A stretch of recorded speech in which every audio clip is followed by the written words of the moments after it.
Good morning, kids. Welcome to Church Online.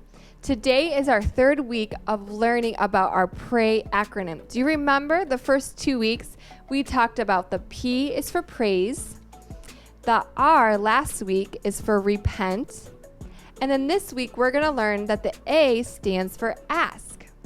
Okay, so a lot of times we think about prayer as just time where we can ask God for things, right? God, I pray for a puppy. God, I pray that you would bless us. But prayer is so much more than that. Prayer is a two-way conversation between us and God. A lot of times, our prayer life might look a lot like us just asking God over and over for things, but God wants to speak to us too. And so we can leave room in our time where we're asking God for something that we just wait on God. We just wait on God to speak to us. And the Bible says that His Holy Spirit will speak to us. The Holy Spirit will speak to us through God's Word, through the Bible. And a lot of times, God will speak to us through other people. Maybe your mom and dad will be used by God to speak to you about something. Maybe it's a friend who will speak to you and something just kind of resonates in your heart, right? And so while you're praying and while you're asking God, don't forget to leave some time in your prayer time where you're just waiting on God. You're just waiting on God to speak to you. You can leave a couple minutes of silence and just say, God, I want to listen. I don't just want to ask, but I want to take time and ask the Holy Spirit to speak to me. Speak to me. What do you want to tell me? Maybe the Holy Spirit will tell you something that you need to do. Or maybe the Holy Spirit will bring up a sin that you need to repent of, that you need to confess and ask forgiveness for. There's so many things that God will reveal to us during our time of prayer. So the first week we learned praise. The second week we learned R is for repent. And then today we're talking about ask. So we can ask God for blessing. Do you know that God wants to bless you? He wants the best for your life. So we're going to ask God to bless us. We can ask God for healing in our bodies or in our minds, or maybe your heart just isn't feeling good and you want to ask God to heal your heart. We can ask God for provision. God cares about all the small details. Every little detail of your life He cares about, and you can bring that up to Him. You can ask Him for that. And so right now, we're going to ask God to come into our lives and to bless us and to refresh us. Maybe some of you are so bored at home right now and you want to ask God just to give you creative ideas of something that you can do to be a blessing to your family during this season. So bow your heads with me right now and let's pray together. Holy Spirit, we just ask that you come right now. God, that you would speak to every kid that's listening right now. In this moment of silence, God, we ask that you would speak by your Holy Spirit. You would reveal things to them. You would speak to them through your word. God, I ask for any kid that's just feeling discouraged. Maybe they're feeling kind of down. Maybe they're just really bored, Lord. I pray that you, by the power of your Spirit, you would give them a creative idea, something they can do to be a blessing to their family. God, we ask, Lord, by your mighty power that the coronavirus would go away, that it would come to a complete stop in the name of Jesus. I ask that every kid would be blessed in their studies, Lord. As they're studying in school, would you open their minds, oh God? Would you help them to study hard? Give them the motivation to do that, God. We ask, Lord, that we would be able to meet again in person soon, that you would make a way, Lord. You would make a way for us to meet for I See Kids again soon, Lord. We thank you that you care about every detail, Lord. And so we come to you asking, like little children, asking you as a good father to come and bless us. We pray in Jesus' name. Amen. So it's as simple as that. So praise, repent, ask. And then next week, we're going to talk about the why, which is yield. So right now, let's go ahead and worship the Lord together.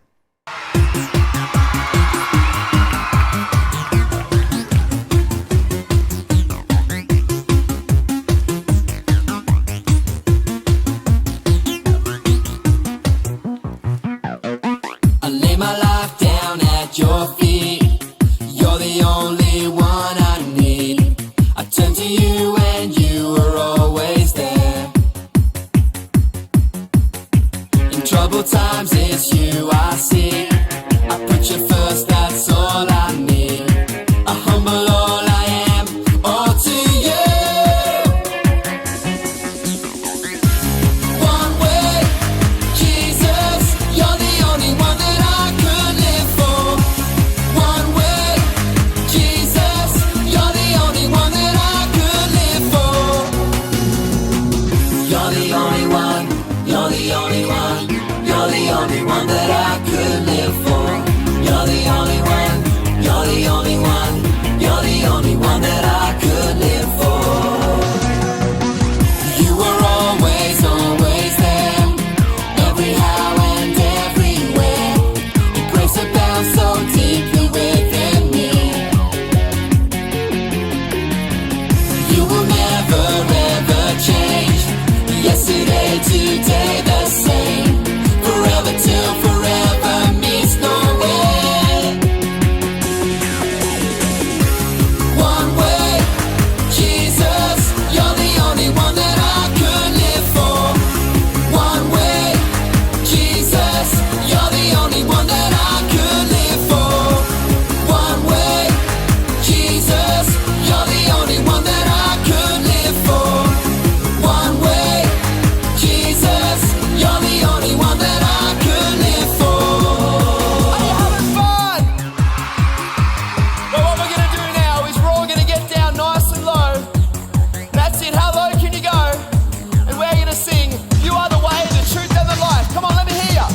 You are the way, the truth and the life. We live by faith and not by sight. For you, we're living all for you. Up a bit higher. You are the way, the truth and the life. We live by faith and not by sight. For you, we're living all for you. You are the way.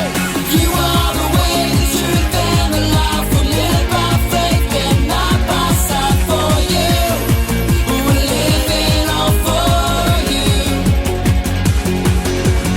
You are the way, the truth and the life. We live by faith and not by sight. For you, we're living all for you. One way, Jesus, you're the only one that I could live for. One way, Jesus, you're the only one that I could live for. One way, Jesus, you're the only one that I could live for. One way, Jesus, you're the only one that I could live for. Yeah! Come on!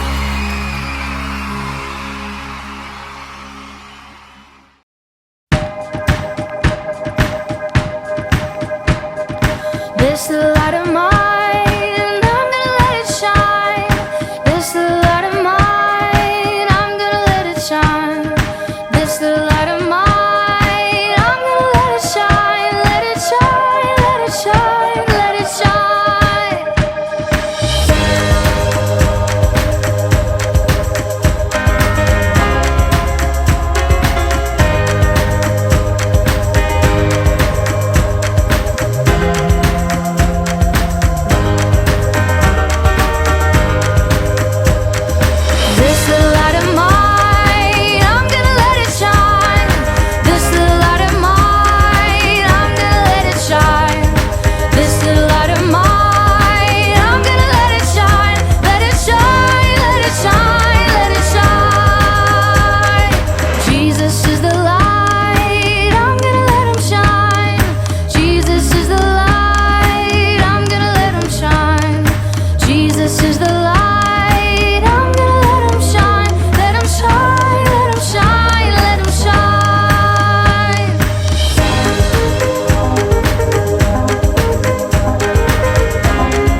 Nebuchadnezzar was the king of Babylon. One day, Nebuchadnezzar made a tall gold statue. His official made an announcement for all the people of Babylon. When you hear music, you must fall down and worship this statue. Anyone who does not obey this rule will be thrown into a fiery furnace. So when the people heard music, they fell down and worshiped the gold statue like the king commanded. But not everyone bowed down and worshiped the statue. 3 friends from Judah, Shadrach, Meshach, and Abednego, refused to bow down to a statue. Some men complained to King Nebuchadnezzar. "You made a rule for all the people," they reminded the king. "But some of the men from Judah do not bow down and worship your statue." This news made King Nebuchadnezzar angry. He called for Shadrach, Meshach, and Abednego. "Is it true that you do not serve my gods or worship the gold statue?" he asked. "If you do not bow down when you hear the music, I will throw you into a fiery furnace. Then what God could rescue you from my power?" The 3 friends answered, "King, the God we serve is able to rescue us from a fiery furnace. He can save us from you. But even if God chooses not to rescue us, we will not serve your gods. We will not bow down and worship the gold statue." King Nebuchadnezzar was even angrier. He made the fire even hotter and told some of his soldiers to tie up Shadrach, Meshach, and Abednego. Then the soldiers threw the friends into the fiery furnace.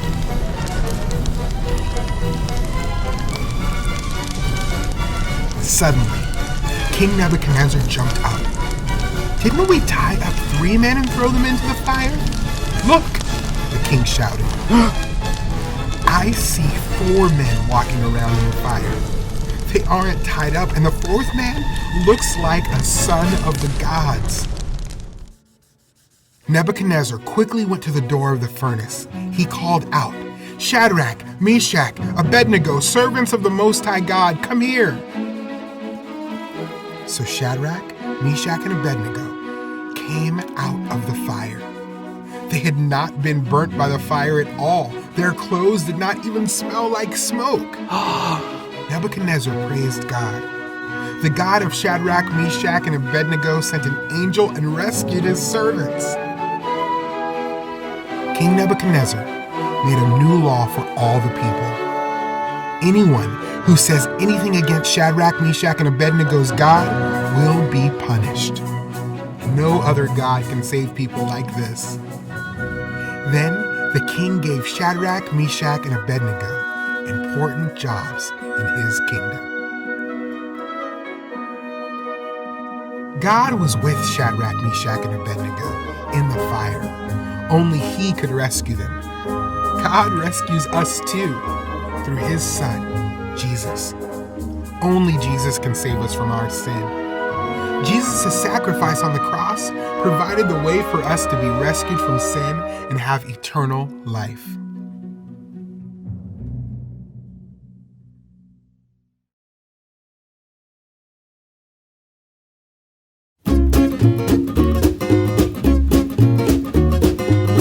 Hey there, I'm Pastor Brian, and it's time for Questions from Kids. Ryan from Ann Arbor, Michigan asks, I think I am a Christian. How do I know for sure? Ryan, that is a very common question and an important one. And the fact that you're asking that question clues me in that you might be. Not necessarily that you are, but that you might be, because you in that question are expressing that this matters. Non-Christians, they don't care if they're Christians or not, of course. This is a question that only either a Christian or somebody that God is drawing to himself would ask. So how do we know if we're a Christian or not? Well, it's not marked on a time that you may have gone forward at camp or at church or something like that and prayed a prayer. That could be part of how you became a Christian, but that does not determine if you are a Christian or not. Really, I think the best way to understand if you're a Christian is to see, is your life being changed? Now, that means internally and externally. I know for me, God continues to work in my heart, and I love him more deeply. I love him in ways that I never did before, and I love him more and more as time goes on. And that expresses itself internally, what I feel about Him, but also externally. That drives me to want to read the Bible more. It drives me to want to pray more, to gather and worship more. So those behaviors clue me in as well. Also, there's this idea of the fruit of the Spirit, that when you become a Christian, God adopts you into His family, He gives you the Holy Spirit, and the Spirit works on our hearts and changes us.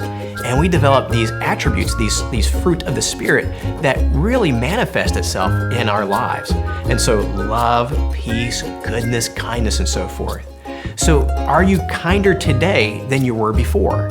Are you more faithful? Are you more patient? Now again, those in alone, they do not determine whether you are a Christian or not. A non-believer can be kind. But as you start looking at all this together, are you loving God more? Are you wanting to spend time with Him more? Are you demonstrating these fruit of the Spirit more? Those all are great clues to the fact that you are saved. There's one final way. The Bible says that the Spirit bears witness to our spirit that we're in Christ. And what that means is this, that the Holy Spirit just communicates to us and we just know. And I know it's kind of vague and kind of hard to understand, but the reality is that those who are in Christ, those who have trusted in Christ, just know that they are. This inner sense of peace and assurance. And we can't discount that. Now again, we can't lean all on that, but that's another part.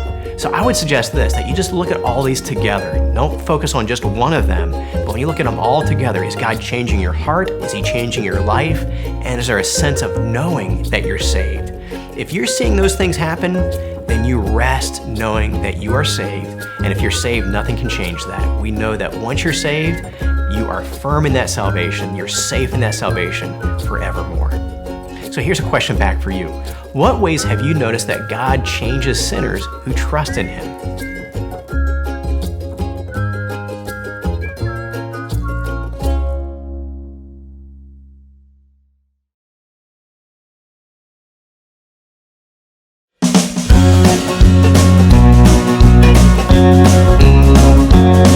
Pray constantly, give thanks in everything. Pray constantly, give thanks in everything. 1 Thessalonians 5, 17 and 18. 1 Thessalonians 5, give thanks in everything. Pray constantly, give thanks in everything. Pray constantly, give thanks in everything. 1 Thessalonians 5, 17 and 18. 1 Thessalonians 5, give thanks in everything. 1 Thessalonians 5, 17 and 18. 1 Thessalonians 5, give thanks in everything.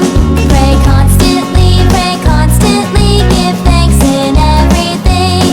Pray constantly, give thanks in everything. Give thanks in everything. Give thanks in everything.